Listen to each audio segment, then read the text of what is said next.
Hello, everybody, and welcome to Fortress Comic News, episode 365. I'm one of your hosts, Chris, alongside my co-host, Mike. How we doing, Mike? Good, Chris. 365 is quite a few episodes that just hit. I was like, damn. I always forget the number. I always think in the back of my head, like, how many, 0.1 episodes we've done, too. Oh, yeah. So we're probably almost I don't even have the real number. We might even be at 400. The C3 podcast. I don't even remember how many episodes of that we did. And speaking of how many episodes, we have the returning, I think, reigning champ of number of interviews on the show, Cullen Bunn. And also, I mean, the amount of books that guy has, he's got to be on the show. So several times a year. I feel like we could have him on like once a quarter and we still wouldn't talk about all the books he's putting out. Because I mean, I even have stuff that I read and I'm like that. Like whenever he comes on, I'm like, man, what do I really want to pick and choose to talk about? Well, I forgot when I was doing looking stuff up on him today. Mm-hmm. And I forgot he had this book coming out that I really wanted to read. And now I'm going to try to find it because I bought it on Amazon. Was it Midnite Show? No, it's digital. Monsters Are My Business and Business is Bloody, #1. See, did you? And I thought Midnite Show would be right up your alley too. Did you know what that book was? Yeah, I read that one. Oh, you did? Okay, I did. Yeah, I read that book. I read it. I remember you talking about it now. Okay, because I read it. I'm like, this is that book was like everything you love, like the universal horror, monsters, tied to like cinema. Yeah, so I can't wait to talk to him about that coming up in the show. Yeah, so I'm gonna be reading that like Bloodborne. I got to talk to him about some Bloodborne stuff. Ghost lore. Some, as along with the horror stuff, we're gonna talk to, and then we got to talk to him about Power Rangers and Godzilla because that's right. He's writing that. Oh my god. Yeah, dude. I forget he writes that book too. This guy, and then he's like he's my spirit animal. That tweet he had was it yesterday of just like him in his jacuzzi with a mixed drink and like a bucket hat on. I was like, this guy just is living life. I'm convinced that tweet is 100% just a stage because there's no way he has time to sit in a jacuzzi. Yeah, right. Right. He has the laptop floating on on like one of those unicorn floaties or something. I don't know. Anyways, yeah. So Cullen Bunn's back, everybody. I would like to say he's a friend of the show now because he's been back so many times. So looking forward to that. Had a fun. I went to a Magic the Gathering pre-release. It's been the first time since quite a few years, Chris, where they, I don't know, you know what a pre-release is, where they like show off the new set. So this is for that like Western set, right? Yeah, the Outlaws of Thunder Junction. You can see there's like a train. I don't know, the lighting in here is terrible, but then there's like cactus and shit, cacti. Yeah, it's a lot of fun. I mean, there's some mechanics that are tied to like Western themes. There's giant cactus tarantula creatures. There's cactus folk. It was a lot of fun. I think I had a lot of fun with the set, and it's just, I think Wizards has been doing a lot of cool stuff.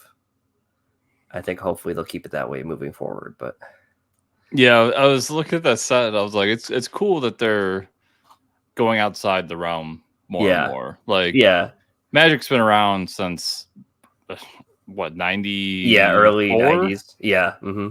Yep. So like, how much can you really pull from just a fantasy universe before you gotta like shake it up a little bit? So yeah, it's cool to see them doing fun stuff with it. Yeah, it's a lot of fun.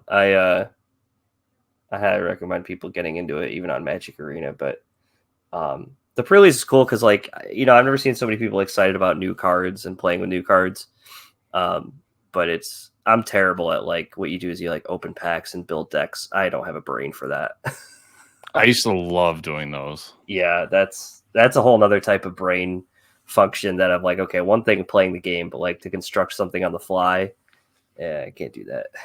Yeah. I need to spend weeks building something. But I picked up a couple trades this weekend. I got Ghost Lore here, so that's Cullen Bunn horror book. Leo Max's art is amazing. And then I started reading Minor Threats Part 2 that came out, and I realized I never finished Minor Threats Part 1, so I picked up the trade. That's the Patton Oswalt book. Mm-hmm. And Part 3 is coming out now too. Is it Part 3? Okay, well, I got to catch up. Yeah. But yeah, love the art by Jordan Bloom. And I read the first couple issues digitally, and then I'm like, shit, I just need to finish the series because I really liked it. There's just so many good books out that it's sometimes stuff. It's so tough. It's so tough. There's so many books coming out. Even ones we get for free, Chris. I'm like, shit, I got to read that. Like, yeah, and then we get these ones, and then I end up, when you get review copies, you end up being like, well, I'll try it because there's no, like, there's no barrier. And then oh, I haven't read any of the books that I bought this that week. I should, that I should be reading.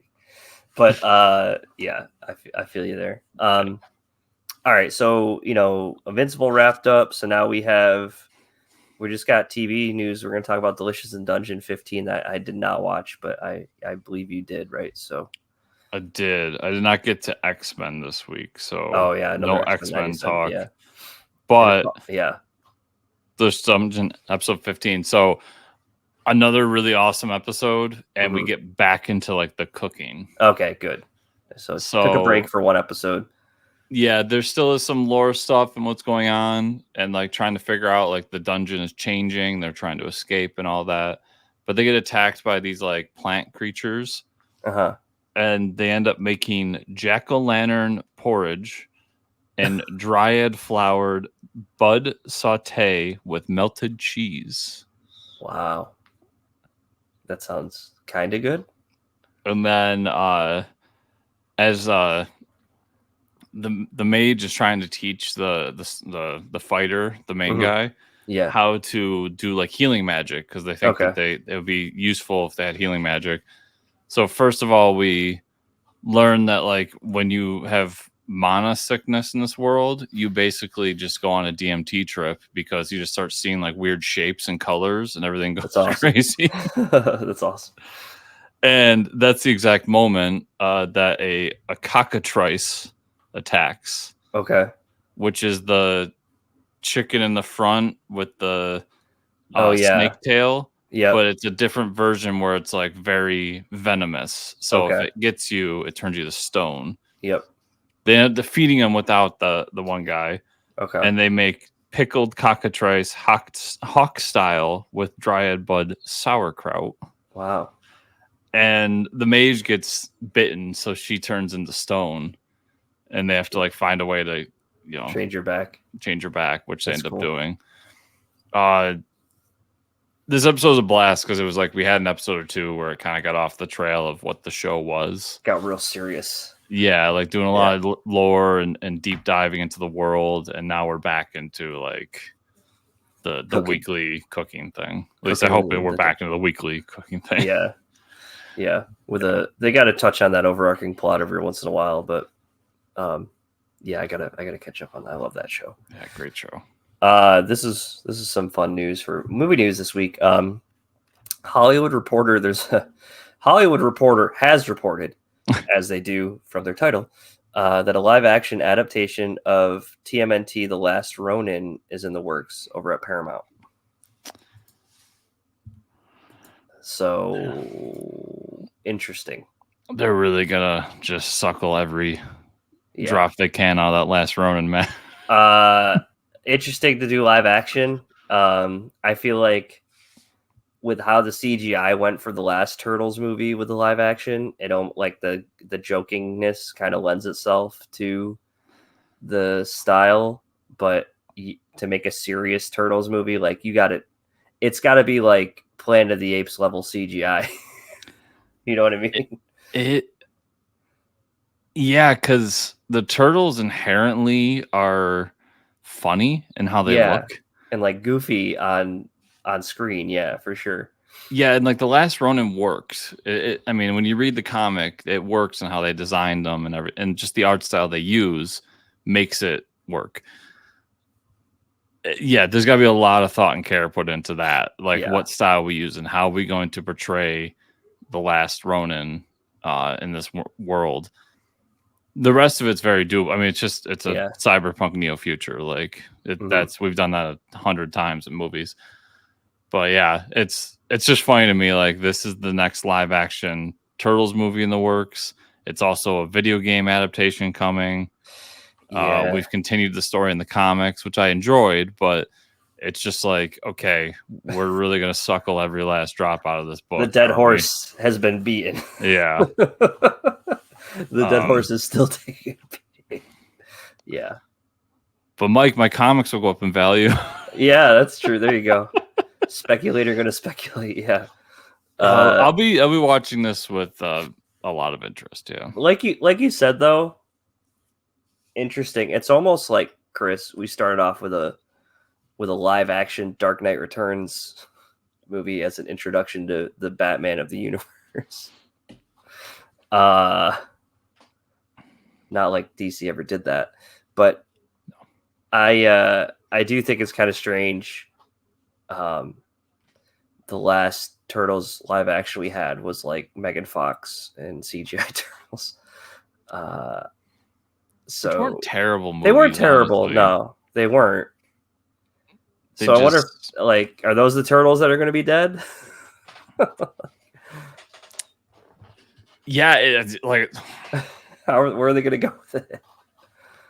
That's the thing. Like, this whole book is just dark. Like, not even in terms of like what the story is, and it is dark in the story, but yeah, the lighting is dark. Like, everything's like he's covered up in all black because they don't reveal who the turtle is till like issue 3 or 2 or 3, I forget. Mm-hmm.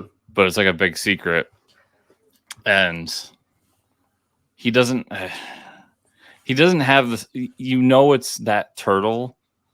Like, when you see it, you're like, oh, that makes sense. But obviously, it's changed for the worse throughout the story. I'll just be watching this very closely to see what they do, because I'm morbidly curious in how they're going to do a live action version of this without it coming off. It's going to be on that like tightrope of like hokey. Yeah, you know. Yeah, hokey, and I can't really take this that seriously. I mean, it's not like studios haven't done this before. Like, Thanos is very much like kind of silly and hokey too, and it worked in live action. So yeah, I can't imagine they're gonna have as big a budget as Disney, but we'll see. I know Paramount's been doing good stuff. We'll see. But like, stick to the source material. If anything, it's there. Don't try that bullshit where they do the reveal for the turtle and it's not the same turtle as the original story or something. Like, just the comics there. Just stick to it. Yeah, that's a big thing. All that being said, if they would have done an animated version of this, it probably would have been a much easier sell right off the bat for me. But yeah, it would have been like, okay, makes sense. But I also, as an aside to that, I wonder, like, because they're going for like hard R adaptation, would that work in an animated movie? Like, would adults go to see that? Because like, I know you and I don't care. Yeah, for sure. But like, and outside of the turtle fans too, like, just mass audience, because I know so many people that like, oh, it's animated, I won't touch it. Yeah. You know. Yeah, I hear that. Yeah. I guess we'll see. But we'll see. More to come. Yeah, years down the line. Yeah. The trailer drop for Joker Folie D trailer. I don't know how to speak French, everybody. A weekend in Montreal proved that to me. I do like croissants, though. Yeah, so the trailer drop. Huh? Croissant. I'm sorry for all the French listeners. So the trailer dropped. I had no expectations for this trailer, Chris. I really don't give a fuck about this movie, to be honest. Like, I didn't want it to be made. I didn't even care if the first Joker got made, to be honest. So here we are with the second one. Okay, so my expectations were on the floor. And so it, it was above my expectations. Will I go see it in the theater, Chris? I don't think so. I think it looks like a good movie. Do I need it? No. Do I want it? Probably not. It's a musical. Yeah. It's definitely it's out there and it's a thing. And for the people that are really excited for it, I'm happy for you guys. This is just, I'm just jokered out. You know what I mean? And for this to be the next Joker thing that's being put out there, it's kind of just like it's a big meh for me. That's my take on it. So I figured out when I knew this was most up your alley. Yeah, I know you're jokered out, but still Batman related and a musical, like yeah. But I don't know. No, I feel you. I didn't really care for the last Joker movie, so yeah. My expectations were below the ceiling or below the floor. Below the floor. Yeah. And I watched this, and here's what I'll say: good on them for trying like a musical. Yeah. And like trying something different. I for sure think, obviously, like the musical shit's going to be in his head, right? I mean, that's kind of how they're portraying it, is like, oh, these are like his psychotic breaks, or like when because they cut like, oh, they're dancing and singing, and it's like shit's happening around them that's like not what he's seeing. From what I got in the trailer, Chris, I do like the idea of Harley being the one to manipulate Joker, because that's what it seems like is happening. But yeah, I'll give them credit for like all the things they're trying here, because it's not just, they could have just done a standard Joker Harley movie and it would have been made $1 billion, right? To make it a musical, to make kind of the idea of her doing that to him is interesting. Getting someone like Lady Gaga to be Harley is pretty huge. I thought it was interesting that it looks like she's an inmate, not a psychiatrist. Yeah, so that is interesting. All this said, I'm like, there's probably a 1% chance I'll ever watch this fucking movie. I don't like musicals. I didn't like that first Joker. Lady Gaga does not do it for me, so like I don't. This care is about like her. If I got nothing to watch on a Sunday night. And the only reason I give it a 1% is because I would have said 0 to watching Barbie, and I actually watched that. So I'll give it a 1% just on the chance that like my morbid curiosity takes over. And I'll say, you guys, any of the listeners, like, oh, Chris and Mike are becoming old grumpy fucks that don't like comic book stuff anymore. No, we love comics. Yeah, no, it's true. It's true. Moving on. I don't know. In a world of DC movies that have just slumped quite a few times, I just don't need this. I just don't need it. It's being made. It's getting in the way of my Superman movie, Chris, which is what I'm very excited for and cannot wait for that. I just want... like I said, I respect that they're doing it. It's just like what they're doing, what they're experimenting with is all stuff that is not for me. Yeah. And I'm at the point where I would be other than the Matt Reeves Batman, I would be happy if DC just said, we're done experimenting. Let's just make our universe good. And once that works, we can go back to experimenting. Yeah. I agree. And I just want solid DCU films. Yeah. Like I want to feel about the next Superman movie how I feel when they're like, hey, this is the next Captain America, or this is the next whatever MCU movie. And I haven't felt that way about a DC movie in a long time. So outside of Matt Reeves' Batman, which I adored, obviously, but yeah, just this one, it's just out of the realm for me. It's just not me. And I think I mean, the first one, it was good, but I think just like filming Joaquin Phoenix and his portrayal of Joker, I just feel bad the whole movie. Like this guy is clearly like the whole thing about Joker is, yeah, he's extremely mentally unstable and ill, but like, at least he's like got a grip on it, or like control over it, or like is very self-aware. And I just feel bad. It's like almost like you just feel bad watching. You know what I mean? Like, yeah. This is also a thing where I try to take. I mean, this is kind of true about most superhero stuff, so I guess take it with a grain of salt. But like, this feels like both the first one and this one feel like movies that somebody wanted to do, like movies about psychosis or something, or like A Man on the Edge or whatever. And then a studio is just like, cool, we've got this character named Joker. Yeah. Can you paint him like a cloud? And you'll double your sales if you just make it about the Joker. Yeah, if you call it Joker and paint. Yeah, no, I agree. Yeah. I agree. But yeah, but it's out there, everybody. If you want to go see the trailer, check it out. I hope the people like it. Yeah, I do. You're gonna have a hard time with me. It's gonna make $1 billion, Chris. It's gonna. I have no doubts that it could hit $1 billion at the box office. I have no doubts. I don't think the last one did that. I mean, it did well enough, obviously. Hundreds of millions, I thought. I want to say it did $900 million. You could pull it up.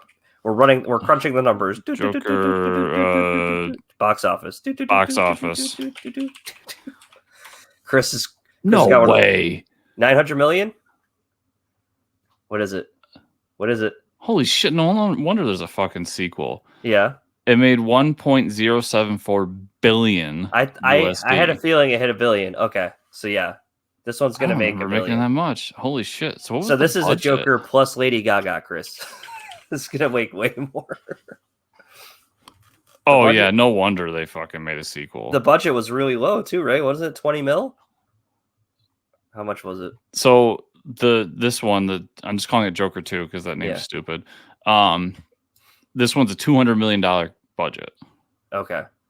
And then it says, for context, that is more than double the first film, which apparently cost $60 million. Okay, it's low, $60 million. Yeah, I have no idea how much movies cost anymore, but $60 million. Don't listen to me, DC. Keep making these fucking Joker movies. Like $1 billion. They made it. Yeah, that's insane. Holy shit. Yeah. That's a crazy gross for how much they spent. But Mike, they'll be $10 shorter this time because I'm not going. Yeah, you get him, Grandpa.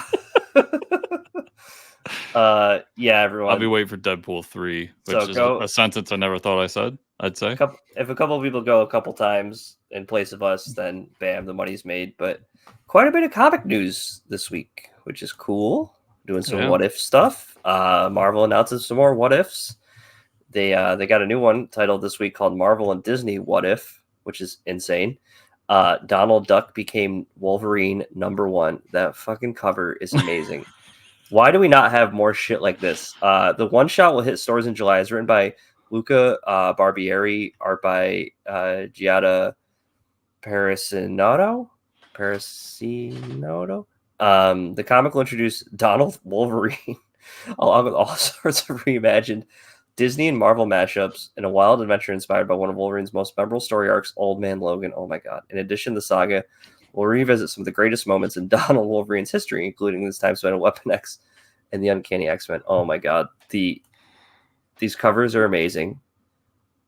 The hot dogs grilling on using the claws for hot dogs and for marshmallows. Why hasn't Wolverine done that? And the fact that it's like not even one hot dog with the 3 claws, it's 3 hot dogs. I'm definitely picking this up. I'm definitely reading this shit. Yeah, this is the best announcement of the year so far as I'm concerned. This is the type of fun I'm always talking about. Do more of this. This is goofy and fun. When I'm going through my old comic collection and cataloging stuff, like I find like the Spider-Ham books. Yep. And I find like was it Marvel What Now, which was like a comedy book making fun of all this. Like yeah, do this more. Like this is hilarious. I love it. It's so goofy. Like this whole news made me laugh and I cannot wait to check it out. Yeah. I'm definitely reading it. It looks awesome. And the little Disney logo up in the corner, I see you. Yes. Yeah, Disney making its way into mainstream comics like that. It's weird to me though, because I thought it was strange when Dynamite got the license to like Disney's classic animated movies. Mm-hmm. So they're putting out like the Hercules comics and a bunch of other ones. And I thought it was weird that Marvel didn't just put them out. Yeah, right. You know? Right. But now like Marvel's getting the classic Disney like original cartoon characters, not the fairy tale ones that Dynamite got. And they're doing this with it. Like, and thank God for that, man. Like, somebody's got a brain over there. Yeah. Keep doing this fun stuff. Yeah, there's some more X-Men news. Recently, Marvel announced the new lineup for X-Men rebrand. They just announced a few more titles that will join the lineup. X-Force coming back with Jeffrey Thorne, art by Marcus Toe. The comic book Super Squad will be built from the ground up by the mutant inventor Forge. All right, that's a lot of Deadpools. Or no, that's just one Deadpool. Everybody's just dressed like Deadpool. Yes. Everybody's just wearing red. An Omega level degree of his unique and complex mutant power to build anything, Forge will bear witness to everything broken in the world. Luckily, he knows exactly what he'll need to repair. Rachel Summers, Betsy Braddock, Sage, Surge, and Tank. To save nothing short of existence itself, they'll jump sword, gun, and fist fight into deadly uncertainty. The only thing getting in their way will be secrets they keep. Yeah, this is oh, and there's more. Hold on. A new path forward. There's more. There's more, everybody. In case that didn't sell you, holy shit. A new path forged. The world is fractured. Forge uses powers to defy and only fix and all different X-Force. Forge leads a custom-made, hand-picked team of mutants and off-the-books missions so dire, so integral to the fate of the Marvel Universe. There's no time to stop for permission. Wow, they really just fucking ran with this. As Forge detects increasing threats across the planet, he'll recruit specialists for each target. It's a revolving door of Marvel guests. And first up, the regenerating degenerate Deadpool. Yeah.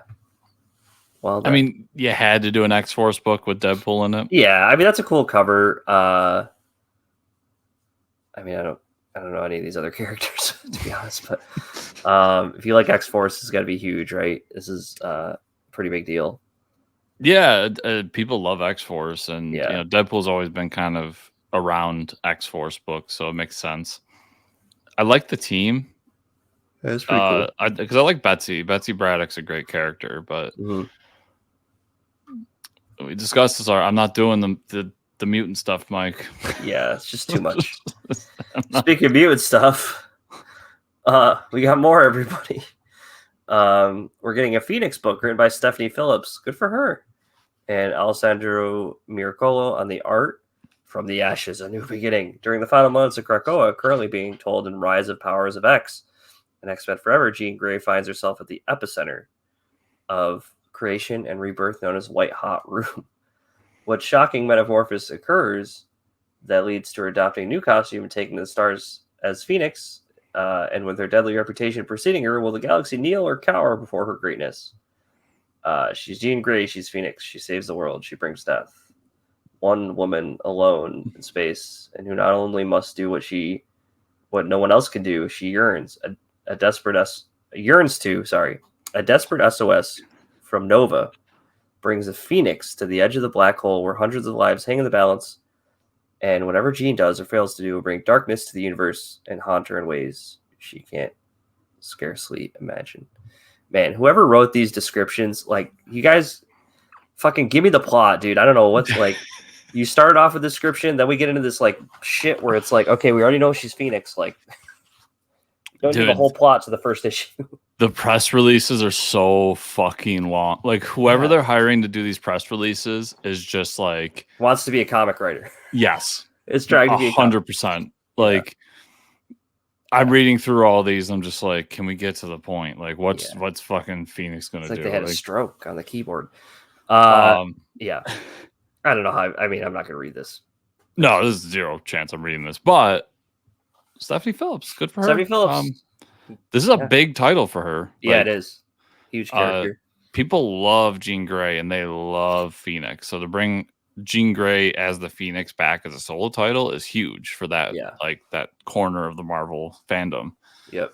But yeah, I got nothing. I'm not gonna read it. The one I might read though is by our boys Colin Kelly and Jackson Lanzig, with art by Francesco Mortarino, Nyx, which, like the 2000s groundbreaking original series, Nyx won't shy away from reflecting the harsh realities of life as a mix of iconic fan favorite mutants re-enter a world filled with bigotry, mistrust, misinformation, free from the X-Men's guidance and Krakow's protection. They'll shut out the noise and overcome the hate by doing what they do best, evolving. But if you can't count on anything, it's that mutants are never all in agreement, and some are having a really hard time letting Krakoa go. This is a book about mutants living in the past, the end of their world, and into a new beginning. This is Miss Marvel embracing her new mutant life in the neon streets of the Lower East Side. This is Anole trying to keep his head above water. This is Wolverine in the shadows of Bushwick, protecting her own. This is Prodigy writing history as it happens, and Sophie Cuckoo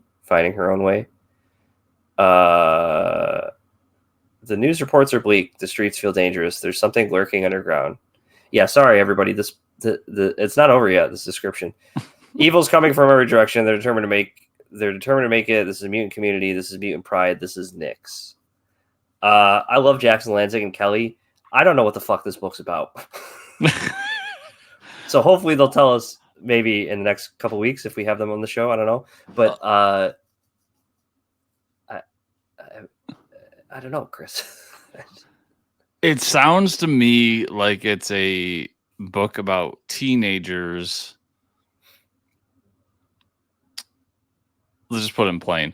It sounds to me like it's a book about a group of black teenagers dealing with racism. Right. In the middle of Harlem, or the middle of like fucking New York City. That's what it sounds to me like we're doing here. Or and it doesn't have to be black. You just insert like LGBT, whoever. Yeah. Yeah. That's definitely what they're going for here. I'm interested. Yeah, I mean, maybe Jackson could sell me on it. I don't know.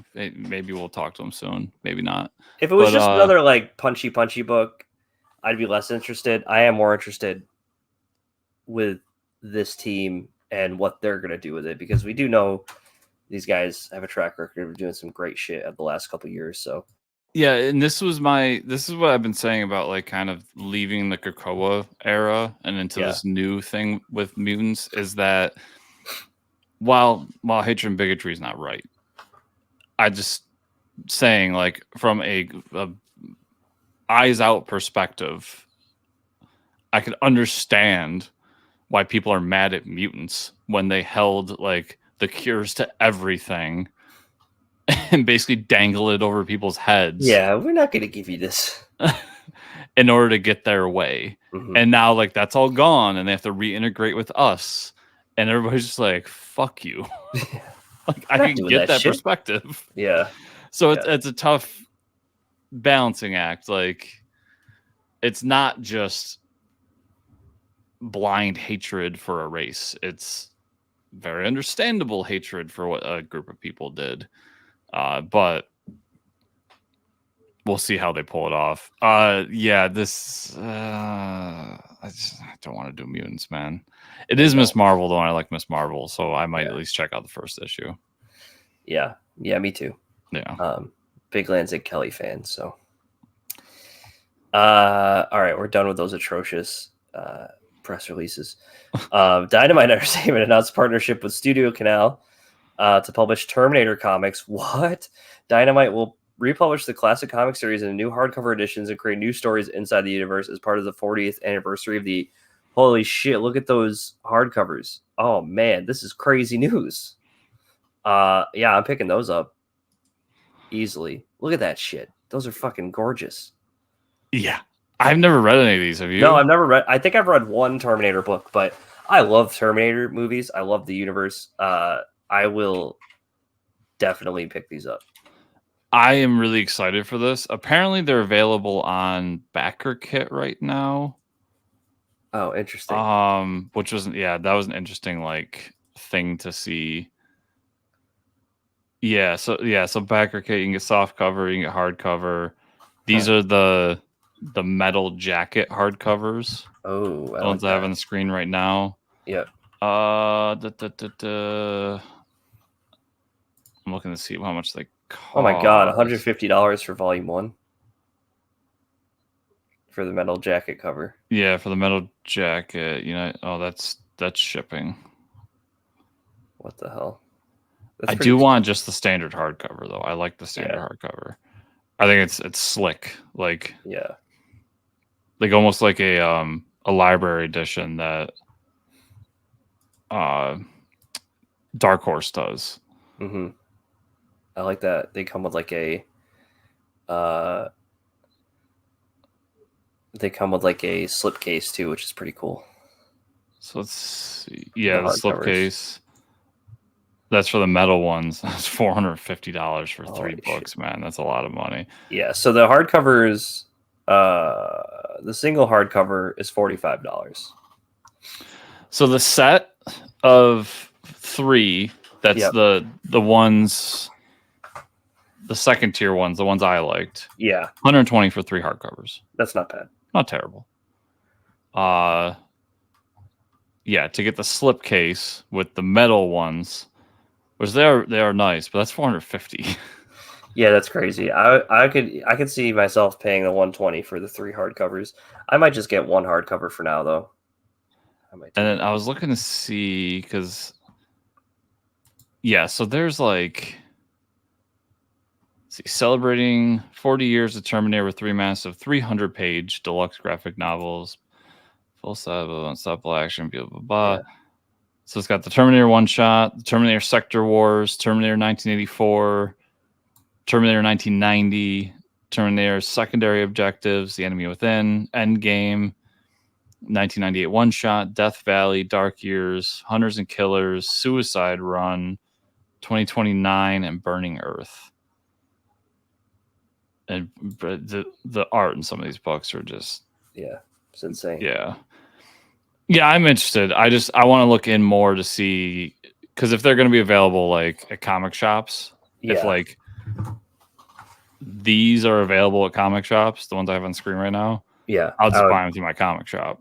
Yeah, I don't need to go on BackerKit if Dynamite's going to publish these. Yeah, because I gotta imagine they're going like. It wouldn't shock me if maybe like the metal jacket ones are exclusive to this BackerKit thing. Mm-hmm. But yeah, I'm excited. And then, dude, new Terminator books too. Yeah, new Terminator books is more like if I enjoy these, because I love Terminator, man. Like I even went and saw the fucking shitty one that came out with Khaleesi in it in theaters. I enjoyed that one. I did too, and I know it's shitty. I know everybody hated on it, but I was like, it's fine. It's better than Terminator 3. Okay, dude. Arnold was back. Like, I actually the woman that plays Khaleesi's gorgeous, and like I thought it was a good time. Yeah, I love these movies. Like those first 3 are burned in my head. Like, and people didn't like Terminator 3. I'm like, I watched that one the most as a fucking young lad. I was like, the scene alone where Terminator goes to the sarcophagus of oh my god, I can't think of her name. But anyway, she breaks into the sarcophagus. It's just filled with guns. Yeah. And he has the casket in one hand, the minigun in the other hand. Like that scene alone is like, this is fucking amazing. Yeah, Terminator's a great IP, man. Like I love. I'm with you. Like the third one, I watched a ton. Yeah. The second one's still my favorite though. Like as an adult, you go back and you're like, damn, this is the perfect movie. Yeah, the sprinting. Yeah, just everything about it. So I'm really excited for this, and I gotta do more research. But somehow, even if I gotta buy just the paperback ones, I want to get these because the paperback covers are pretty cool too. Yeah, they are. And honestly, with this many pages, it might be easier to read the paperbacks. Yeah, it'll just. It's funny because I agree with you. I like paperback better. Yeah. But hardcore just looks nicer on like a shelf. The hardcovers look nice on the shelf, but like the omnibuses that are like soft covers are definitely way easier. You don't feel like you're reading a tome of like an ancient relic. Yeah. Because you gotta you have to sit at a table with an omnibus and like boom and like open up hold the pages out. Yeah.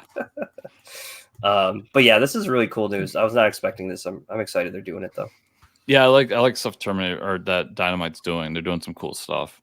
Yeah. And they've attracted some pretty good talent recently. So, like, I mean, dude, look who's been doing James Bond, Garth Ennis, Phil Kenny Johnson. Yeah, that's true. Like, yeah, they're doing some cool stuff. So if we could get like some great creative teams around Terminator, that'd be awesome. It would be. Yeah. Speaking of 40th anniversaries, it's the Teenage Mutant Ninja Turtles 40th anniversary. Alongside this slew of cover announcements we've discussed in the podcast, IDW announced a new one-shot anthology titled TMNT 40th Anniversary Comic Celebration #1. The anthology will feature stories from creators throughout TMNT's history. I only laugh when I read these titles, folks, because like then I think to myself, I could be a marketing genius at IDW. There's a place for me in the boardroom. The anthology will feature stories from creators through TMNT's history, as well as have a new story from the co-creator Kevin Eastman, which is huge, as well as a cover that features art from Eastman and Laird. The Eastman and Laird cover was a piece drawn years ago and was until now never published. That's fucking fantastic cover. So it's funny to me right off the bat. So, you know, we got the title, the 40th anniversary celebration, and right here in the corner, 25 years of IDW. Yeah, it's like, huh. Those years aren't adding up. But it's cool. I think that's cool. They're celebrating it. Yeah, I mean, we've gone over so many Turtles books recently and all the stuff they're doing. Like it's crazy. But what I like about this one is not only is a bunch of different like creators throughout the years, but like they're having fun with it, and then it's not just stuck in like the current timeline. Like the Eastman and Laird story, or the Eastman story takes place during the Eastman and Laird book. So like it's in that universe, and then like they can do one for like the 2000s cartoon. They can jump around to whatever version they want to take. So if somebody wants to do a story set in the Archie Turtles universe, they can do it. There's just a lot of cool stuff they're gonna be able to do with this. So I think it'll be a lot of fun. And at least it's just a one shot. It's like make a quick buck off it. It's not like another ongoing series. Yeah, I know. We don't need another one announced. But that's cool they're doing this. I think it's a great idea. But I do think it's smart too, because I don't know about you, but like with the new announcement with Jason Aaron taking over and them kind of relaunching Turtles again, I'm excited for the Turtles again because I can get in on the floor and really like. I agree. Yeah, I think it's cool. So I'll be reading this. Yeah, I'll probably check this one out too. It's an anthology, so you're not really, like you said, a one shot. You're not investing too much. Yeah. And then very sad news. Trina Robbins passed away at the age of 85 from a stroke. Trina was, for those of you who don't know, she was underground comic creator in the 70s. She did a lot for women's rights, fought a lot for women's rights, worked on titles that were considered very taboo for the time.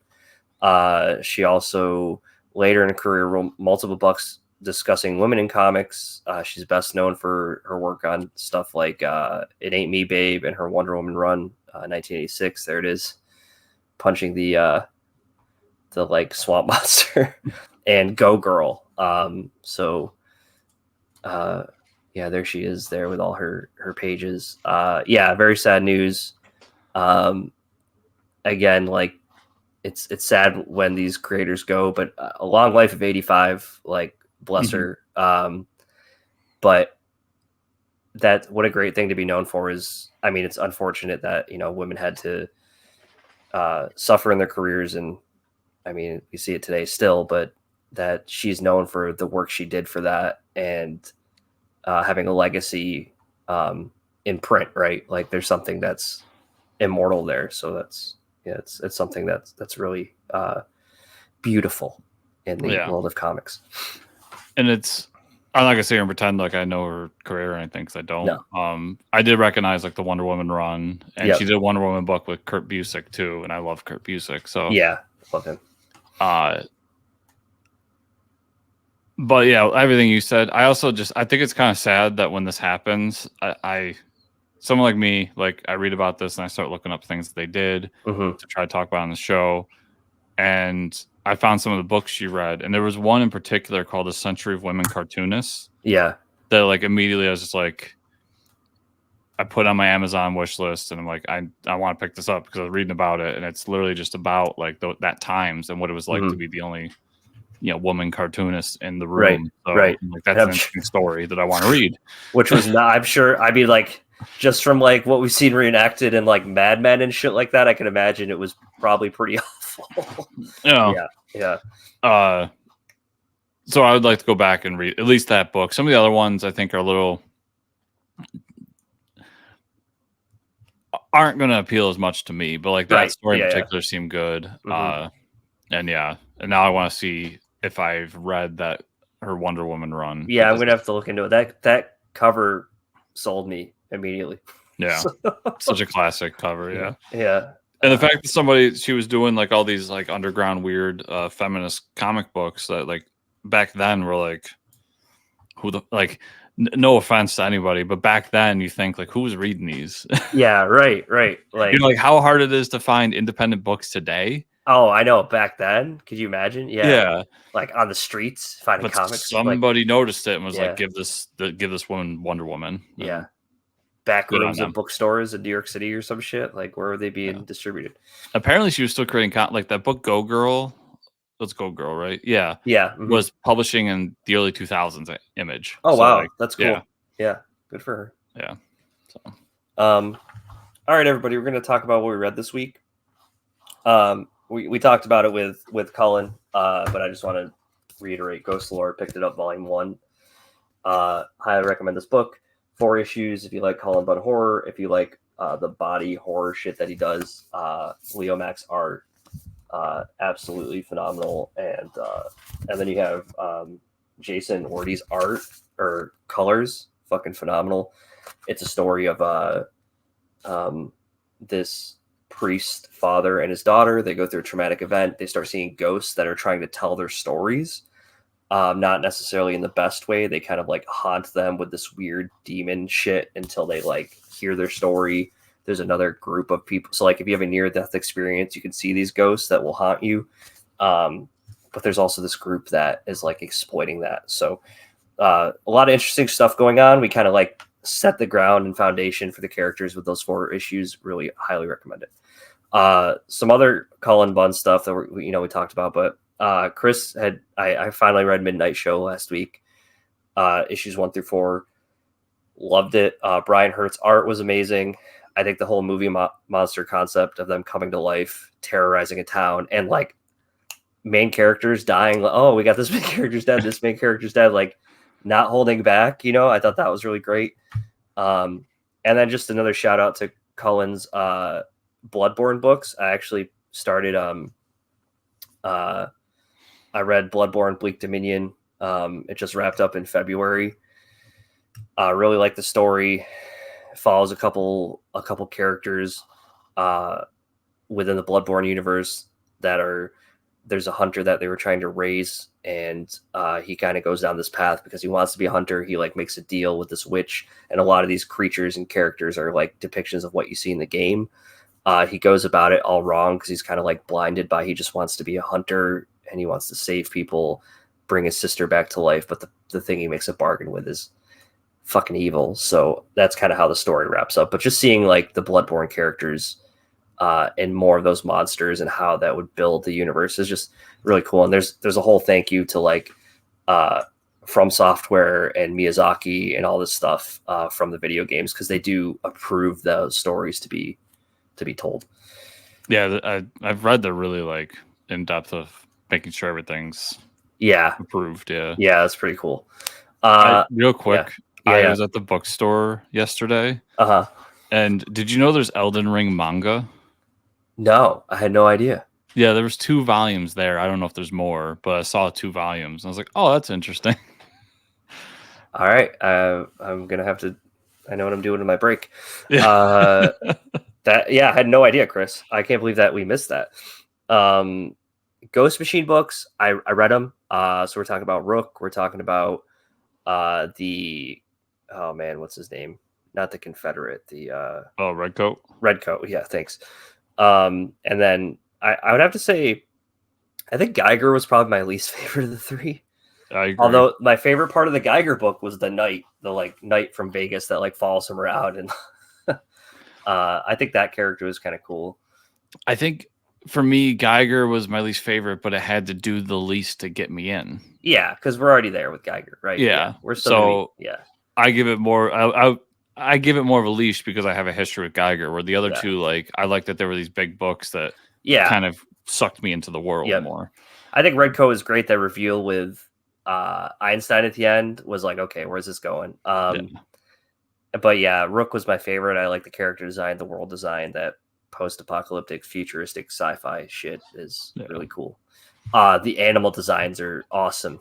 Like, they're just not normal animals. There's like tweaks here and there. I mean, the bears are fucking giant. So that was cool. I'll be interested to see the release schedule moving forward, because we've had this talk about, Jeff Johns not getting shit out on time.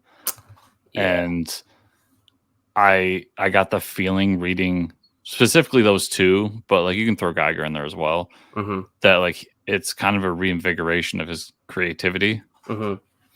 Yeah, so I get that. So hopefully this is why he's late on stuff, because he's like, no, this is what I want to do. Yeah, and no, for sure. Dark Souls, the Willow King, number 2. This is George Mann and Man House on the art. So we have this, Dark Souls universe I'm in. But we have this like band of heroes trying to find the Willow King, the one guy that could probably reignite the flame, which is like the life and the hope of this world. They end up fighting this giant like basilisk snake. One of the heroes dies. It's really cool. They find out the king they find out like the creation of the world comes from these old gods, like these giants that were gods, and that the Willow King has retreated and is living in the corpse of one of those dead gods, and they have to go find him within that. Yeah, so that's all part of the lore and the universe in the game, so it's really cool to see that. Outsiders number 6, Lanzig, Kelly, and Carrie. So we go into this like edge of the universe, very meta thing that Lucius Fox brings us in, and the heroes are kind of pissed. Like, where did you bring us? They go to like this 1950s town. That's like, this is what the edge of the universe looks like. There's all these characters sitting in a diner. A lot of characters that have been like wiped out, or like their print run has ended, their story has ended. So it's like very meta. And then we see the drummer character's kind of gone and done her own thing. She's looking for this. She goes to this house looking for this person. And we know that she's looking for Snow, I believe the name is, who's the head of the Wildstorm universe, and the Wildstorm characters are and that the drummer is revealed to be Jaquita Wagner, which is another Wildstorm character. So there's a lot of stuff happening there. I don't know anything about Wildstorm. I've never read the characters, I'm going to be honest. It's just not something I was ever interested in. But yeah, I think this is huge for the universe in itself. I'm just like, the reveal to me is kind of like,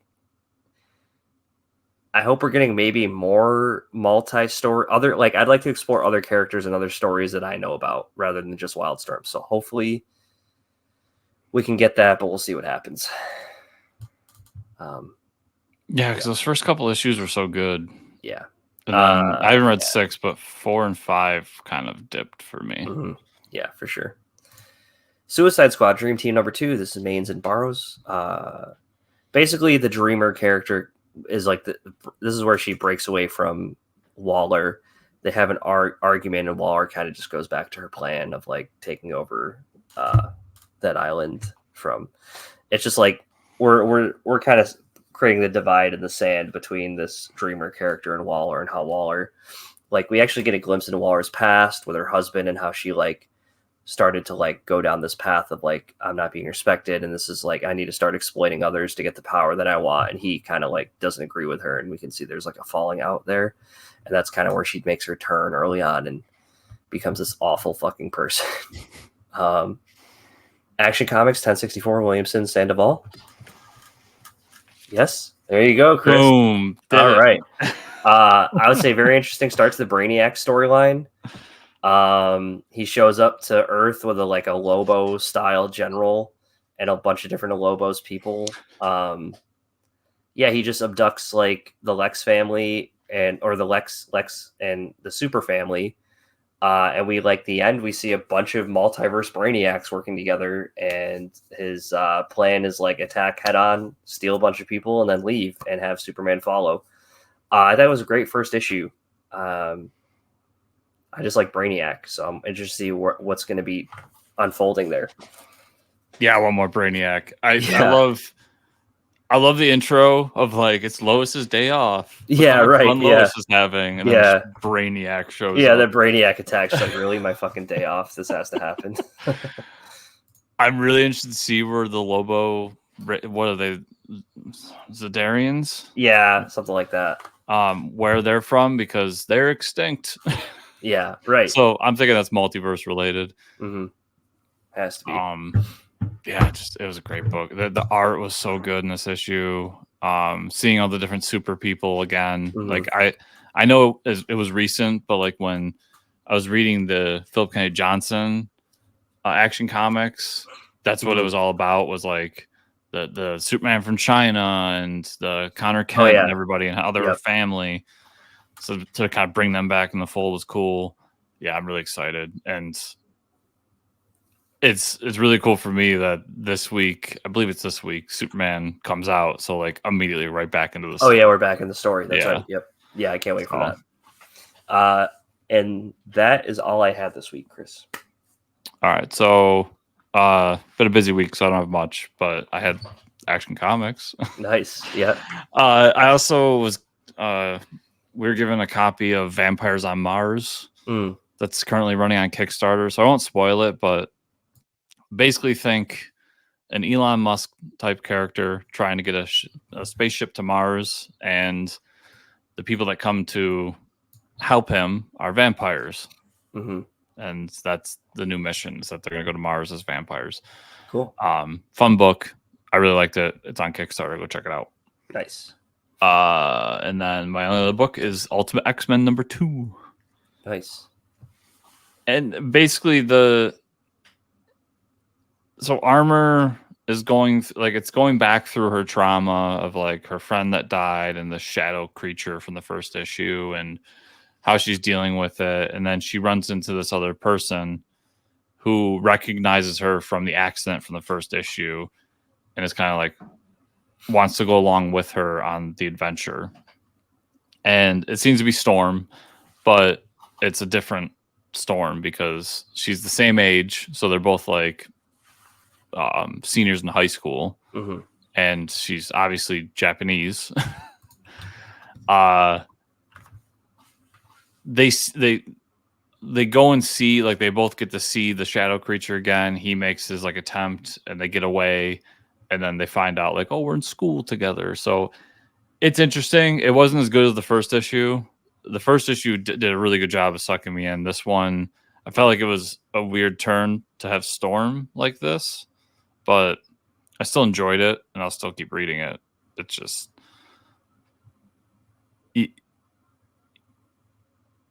just bringing in new, like, reimagined characters isn't going to do it for me on an X-Men book. Yeah, right. Right. I want to know more. Like, we've gone through this whole, I get her trauma and what happened. Like, you've established that. I don't need to keep reiterating it every issue. So hopefully they don't do that. But good issue, not great, but Ultimate stuff is good. And I forgot to say at the top, so I'm just going to say it now. If anybody wants to go over to Kickstarter, Broke Down in Canyon City is live, and I have a story in it. So Chris has got a story in it, everybody. So back it. Yeah. And just mass back it, because if it does well, that tells Travis they should hire me more often. That'd be awesome. Yeah, I'm going to look that up right now. So yeah, so Mike, that was everything I read this week. Where can people find you on the internet? You can find me at the Kickstarter for the new Broke Down and Four Dead Bodies universe book. That's where they can find me. Go to that Kickstarter right now. Don't look up me. That's it. If you want to follow me, it's chriscomicscorner.substack.com and at Fortress Chris on pick a social media network. I'm there. And the show is at Fortress Comics _ on Twitter, also at fortresscomicnews.com. And if you want to support the show, like, subscribe, share, comment down below on this YouTube version. Or if you're listening to the audio version, you can give us 5-star reviews in the podcatcher of your choice. And then there's also patreon.com/Fortress Comics. Thank you all so much for watching and or listening this week. We'll see you here next week. See ya.